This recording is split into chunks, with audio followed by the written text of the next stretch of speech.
ഇവിടെ എന്തെല്ലാം ചോദിക്കാം, എങ്ങനെ ചോദിക്കണമെന്ന ഒരു സംസാരമാണ് ഇതുകൊണ്ട് ഞാൻ ഉദ്ദേശിക്കുന്നത്. ജെമിനിയോട് എന്തൊക്കെ ചോദിക്കാം, എന്തെല്ലാം നമുക്ക് മനസ്സിലാക്കാം, എത്രയോ ഇമ്പോർട്ടൻ്റായി നമുക്കറിയാവുന്ന കാര്യങ്ങൾ, നമുക്കറിയാത്ത കാര്യങ്ങൾ ചോദിച്ച് മനസ്സിലാക്കാനും, അതേപോലെ ചില മരുന്നുകളെക്കുറിച്ച് പോലും നമുക്കറിയാം. ഇപ്പോൾ കുട്ടികളുടെയൊക്കെ മരുന്നുകൾ ഒരുപാട് മരുന്നുകളൊക്കെ കൊടുക്കാനുണ്ടാകുമ്പോൾ ചില സ്ത്രീകൾക്കൊക്കെ മാറിപ്പോകാറുണ്ട്. ഇത് ഏത് കൊടുക്കണം, ഇത് ഏതാണ് കൊടുക്കേണ്ടത്, ഇത് ഏതാണ് ചുമൻ്റെ, ഏതാണ് പനിയത്, ഇങ്ങനെ സ്റ്റോക്ക് പിടിച്ചിൻ്റെ മുകളിലൊക്കെ ഇങ്ങനെ കൊണ്ടുപോയി വെക്കും, കപ്പാട്ടിലൊക്കെ, സ്ത്രീകളൊക്കെ പ്രത്യേകിച്ച്. അപ്പോൾ അതൊരു ഫോട്ടോ എടുത്ത് ജെമിനിൽ അയക്കുകയാണ്, നമുക്കത് കൃത്യമായി മനസ്സിലാകും എന്തിൻ്റെ മരുന്നാണ്, എങ്ങനെയാണ്. അതേപോലെ ആരോഗ്യകരമായ കാര്യങ്ങൾ, നമുക്ക് വരുന്ന ലക്ഷണങ്ങളെക്കുറിച്ച് നമ്മൾ ചോദിക്കുകയാണെങ്കിൽ ഇന്ന ലക്ഷണങ്ങൾ എനിക്കുണ്ട്, ഇതിൻ്റെ ചാൻസ് എന്താണ്, തീർച്ചയായും നമ്മൾ ഡോക്ടറെ അടുത്ത് പോകണം, കാണിക്കേണ്ടതുണ്ട്, പരിശോധിക്കേണ്ടത്. പക്ഷേ അതിനു മുമ്പ് പെട്ടെന്ന് നമുക്ക് ഭയങ്കരമായ ഒരു ആവലാതി ഉണ്ടാകാറില്ല ചിലപ്പോൾ ചെറിയ വേദനകളൊക്കെ വരുമ്പോൾ. അതിനെക്കുറിച്ച് നമുക്കൊരു വിശദമായ ഒരു പിക്ചർ കിട്ടണമെങ്കിൽ ജെമിനിയോട് ചോദിക്കാവുന്നതാണ്. അങ്ങനെ പല കാര്യങ്ങളും ജെമിനിയോട് ചോദിച്ച് നമുക്ക് മനസ്സിലാക്കാം. പിന്നെ മതപരമായ കാര്യങ്ങൾ ചോദിക്കുമ്പോൾ നമ്മൾ ശ്രദ്ധിക്കണം, നമ്മൾ അറിയുന്നവരായിരിക്കണം. അത്യാവശ്യം നമ്മൾ അറിയുന്ന ആളാണെങ്കിൽ, ഇപ്പോൾ നമുക്ക് ചില അധ്യായങ്ങളെക്കുറിച്ചും അതിനെക്കുറിച്ചൊക്കെ ചില അറിവ് നമുക്കുണ്ട്, ചെറിയ സംശയം നമുക്ക് തോന്നുകയാണെങ്കിൽ അതിനെക്കുറിച്ച് നമുക്ക് ചോദിച്ചാലും ജെമിനി ഇത് പറഞ്ഞു തരും. അതുപോലെ താരതമ്യവുമായി ബന്ധപ്പെട്ട ചില കാര്യങ്ങളൊക്കെ നമുക്ക് ചോദിക്കുകയും മനസ്സിലാക്കുകയൊക്കെ ചെയ്യാം പഠനത്തിന് വേണ്ടി. അതേപോലെ കണക്ക്, സയൻസ്, അങ്ങനെയുള്ള കാര്യങ്ങൾ ജെമിനി തന്നെ പറയട്ടെ എന്തൊക്കെ പറയാമെന്ന്.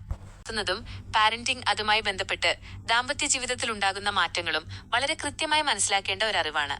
കുട്ടികളുടെ വളർച്ചയുടെ അത് കുട്ടികളുമായി ബന്ധപ്പെട്ട് അതൊക്കെ ജെമിനി പറഞ്ഞു തരും. ഒരുപാട് കാര്യങ്ങൾ കുട്ടികളുടെ പാരൻറ്റിങ്ങിനെ കുറിച്ച്, വിവിധ ഘട്ടങ്ങളെക്കുറിച്ചൊക്കെ കൃത്യമായി ഒരു ക്ലാസ് എടുക്കുന്ന പോലെ നമുക്ക് കൃത്യമായി പറഞ്ഞു തരും. നമ്മൾ ചോദിക്കുന്ന രീതി കൂടിയുണ്ട്, വിശദമായി നമ്മൾ ചോദിക്കണമെന്ന് മാത്രം. ഘട്ടത്തിലും മാതാപിതാക്കളുടെ ഉത്തരവാദിത്തങ്ങളും അവരുടെ ദാമ്പത്യ ബന്ധത്തിന്റെ സ്വഭാവവും മാറിക്കൊണ്ടിരിക്കും. ഹലോ ജെമിനി, എന്തൊക്കെ കാര്യങ്ങൾ എനിക്ക് പറഞ്ഞു തരാൻ സാധിക്കും? തീർച്ചയായും, ഒരു വലിയ നോളജ് ബേസ് ഉള്ളതിനാൽ പല വിഷയങ്ങളിലും ഞാൻ നിങ്ങളെ സഹായിക്കാം. ചുരുക്കത്തിൽ പ്രധാനപ്പെട്ട ചില കാര്യങ്ങൾ താഴെ പറയുന്നു. ചരിത്രം, ശാസ്ത്രം, ഏത് വിഷയത്തെക്കുറിച്ചുള്ള വിവരണങ്ങളും ഞാൻ നൽകാം. സംശയങ്ങൾ ചോദിക്കാം. 2. ഭാഷാ സഹായം. ഇംഗ്ലീഷ് ഉൾപ്പെടെയുള്ള ഭാഷകളിൽ വിവർത്തനം, വ്യാകരണം, പുതിയ വാക്കുകൾ പഠിക്കൽ എന്നിവയ്ക്ക് സഹായിക്കാം. 3. ക്രിയേറ്റീവ് ആശയങ്ങൾ.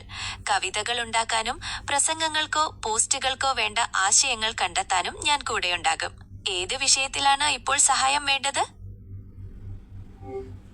അതന്നെ, അപ്പോൾ അങ്ങനത്തെ വിഷയമല്ല. പിന്നെ അതുപോലെ പിക്ചർ, ഇപ്പോൾ വെഡ്ഡിങ് ആനിവേഴ്സറി ഉണ്ട്, ഇപ്പോൾ നമുക്ക് എന്തെങ്കിലും ബർത്ത്ഡേ ഉണ്ട്, അതുമായി ബന്ധപ്പെട്ട് നല്ല നല്ല പോസ്റ്ററുകൾ ജെമിനി നമുക്ക് നിർമ്മിച്ച് നൽകും. നല്ല നല്ല പോസ്റ്ററുകൾ. അതിന് നമ്മൾ അത് കൊടുക്കുന്ന ഇതുണ്ടല്ലോ, നമ്മൾ എന്താ പറയുക, ക്രാഫ്റ്റ് നമ്മൾ കൃത്യമായി കൊടുക്കണം മാത്രമേ, കൊടുത്താൽ മാത്രമേ കൃത്യമായി. ഇപ്പോൾ ചിലപ്പോൾ പല പിക്ചറുകൾ ഞാൻ നിർമ്മിച്ചിട്ടാകുമ്പോൾ സ്റ്റാറ്റസൊക്കെ വെക്കുമ്പോൾ പിന്നെ അതൊക്കെ ചെയ്യുമ്പോൾ ആളുകൾ ചോദിക്കാറുണ്ട്, ഇതെങ്ങനെ ജെമിനി അങ്ങനെ ഉണ്ടാക്കി തരുന്നത്? അമ്മ പറഞ്ഞാൽ ആണ് വേറെ പെണ്ണ് വേറെ ആക്കി തരുന്നത്, അല്ലെങ്കിൽ എൻ്റെ കൂടെ എൻ്റെ വൈഫിനെ കൊടുത്താൽ എൻ്റെ കുട്ടികൾ കൊടുത്ത വേറെ കുട്ടികളാണ് നൽകുന്നതൊക്കെ ചില ആളുകൾ പരാതി പറയാറുണ്ട്. നമ്മളത് കൊടുക്കുന്ന ക്രാഫ്റ്റ് ഇത് ശരിയായിരിക്കണം. അതുപോലെ കുട്ടികളെ സംബന്ധിച്ചിടത്തോളം, പ്രത്യേകിച്ച് 18 വയസ്സാകാത്ത കുട്ടികളെ സംബന്ധിച്ച് ജെമിനി അത് കറക്റ്റായി നൽകണമെന്നില്ല. അതിന് ചില ഇഷ്യൂസുകൾ, ചില കാര്യങ്ങളുണ്ട്, അത് നടക്കില്ല. പക്ഷേ വലിയ ആളുകൾ, 18 വയസ്സ് കഴിഞ്ഞ ആളുകൾ നമുക്ക് പല രീതിയിലുള്ള ഫോട്ടോ, ഇപ്പോൾ നമ്മൾ ഭാര്യ അവിടെയാണ്, ഞാൻ ഇവിടെയാണ്, അപ്പോൾ വെഡിങ് ആനിവേഴ്സറി വരുമ്പോൾ നമ്മൾ ചേർത്ത് ഒരു വെഡിങ് ആനിവേഴ്സറിൻ്റെ ഒരു പോസ്റ്റർ റെഡിയാക്കണം, അതൊക്കെ ജെമിനി റെഡിയാക്കി തരും. അങ്ങനെയുള്ള പല കാര്യങ്ങൾ, ഇപ്പോൾ നല്ല നല്ല വാചകങ്ങൾ, ഇപ്പോൾ നമ്മൾ ഹദീസുകൾ, ആയത്തുകൾ, ഖുർആൻ്റെ വചനങ്ങളൊക്കെ നമ്മൾ പഠിക്കുന്നു, അല്ലെങ്കിൽ എന്തെങ്കിലും വചനങ്ങൾ പഠിക്കുന്നു, അപ്പോൾ നല്ല നല്ല പോയിന്റുകൾ കിട്ടുന്നു, അതൊരു പോസ്റ്റ് പോലെ ആക്കി നമ്മൾ സൂക്ഷിച്ച് വെക്കാം. അങ്ങനെ അതേപോലെ ചില നല്ല നല്ല കാര്യങ്ങൾ, നല്ല മോട്ടിവേഷൻ സ്പീക്ക് നമ്മൾ കേൾക്കുന്നു. അതുപോലെ ഇംഗ്ലീഷ് നമ്മൾ സംസാരം കേട്ട് ഇംഗ്ലീഷ് സംസാരം നമ്മൾ മലയാളത്തിലേക്ക് പരിവർത്തിക്കണം. ജെമിനിലേക്ക് അങ്ങനെ കോപ്പി ചെയ്തിട്ട് അങ്ങനെ ഇട്ട് കൊടുത്തിട്ട് ഇന്ന് മലയാളം ഒന്ന് പറഞ്ഞു തരും, ഇംഗ്ലീഷ് പ്രസംഗം അതേപോലെ മലയാളത്തിൽ നമുക്ക് എഴുതി പറഞ്ഞു തരും. ഹിന്ദി ആകട്ടെ, തമിഴാകട്ടെ, ഇംഗ്ലീഷ് ആകട്ടെ, അതുപോലെ ഭാഷകൾ പഠിക്കാൻ സഹായിക്കും. അത് നിരവധി ഉപകാരമുള്ള സാധനമാണ് ജെമിനി. അതുപോലെ നിങ്ങൾ ഉപയോഗിക്കുക, നല്ല രീതിയിൽ ഉപയോഗിക്കുക, നിങ്ങൾ പഠനത്തിന് വേണ്ടി ഉപയോഗിക്കുക, ഏറ്റവും ബെറ്ററാണ്. അതുപോലെ കുട്ടികൾക്ക് പഠിക്കാൻ ചില കാര്യങ്ങൾ വീണ്ടും പറഞ്ഞ് പഠിക്കേണ്ട കുട്ടികളുണ്ടാകും. അങ്ങനെയുള്ള കാര്യങ്ങൾക്കൊക്കെ ജെമിനി വല്ലാണ്ട് സഹായിക്കും, നല്ല രീതിയിൽ സഹായിക്കും നിങ്ങളെ.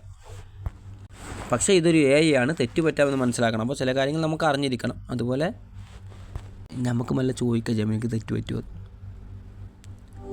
ജെമിനി, ഞാൻ ചോദിക്കുന്ന ചോദ്യങ്ങൾക്ക് ഉത്തരം നൽകുമ്പോൾ താങ്കൾക്ക് തെറ്റുപറ്റാൻ സാധ്യതയുണ്ടോ?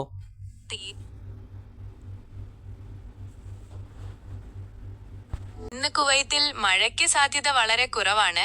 കാലാവസ്ഥാ പ്രവചനം അനുസരിച്ച് ഇന്ന് പകൽ പ്രധാനമായും തെളിഞ്ഞ കാലാവസ്ഥയായിരിക്കും. താപനില °C വരെ ഉയരാം. കൂടുതൽ കൃത്യമായ വിവരങ്ങൾ ആവശ്യമുണ്ടോ? ഇപ്പോൾ കുവൈത്തിൽ ചൂട് കൂടുന്നുണ്ടോ?